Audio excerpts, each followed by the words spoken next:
ગુલબર્ગ કાંડનો ચુકાદો જો આવી ગયો છે ને ભારતીય જનતા પાર્ટીના કોર્પોરેટર કે જેઓનું નામ આરોપી તરીકે હતું તેઓ આજે નિર્દોષ છૂટ્યા છે. વાત કરીશું બિપિનભાઈ પટેલ સાથે. જી બિપિનભાઈ, આજે 14 વર્ષના લાંબા ગાળા બાદ ચુકાદો આવે, પહેલી પ્રતિક્રિયા? આમાં કોઈ પ્રતિક્રિયા ના હોય, પરંતુ અમને ન્યાયતંત્ર ઉપર પૂરી શ્રદ્ધા છે, પૂરો વિશ્વાસ છે. ન્યાયતંત્ર જે કરશે એ સારું જ કરશે અને અમે સત્યની સાથે છે. સત્યનો વિજય થશે. હજુ જજમેન્ટ અધૂરું છે.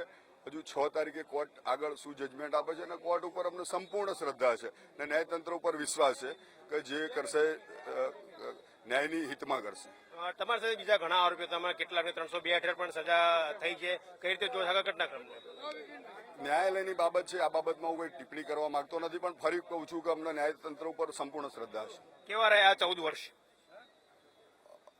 સતત સંઘર્ષ અને અમારા ત્યાં નાના મધ્યમ વર્ગના પરિવાર, ગરીબ પરિવારના લોકો કે પાછળથી તપાસમાં કોઈ કરિયાણાની દુકાનવાળો હોય, એવા ઘણા લોકો છે કે જ્યારે કોઈ દિવસ કંઈ કરે જ નહીં, રિક્ષા ચલાવતા હોય એવા લોકો પણ આજુબાજુ રહેતા હતા, ઓળખતા હતા, નામ લખાવી દીધું. આના કારણે પુરાવા પણ ઓળખના હિસાબે એમને મળી ગયા.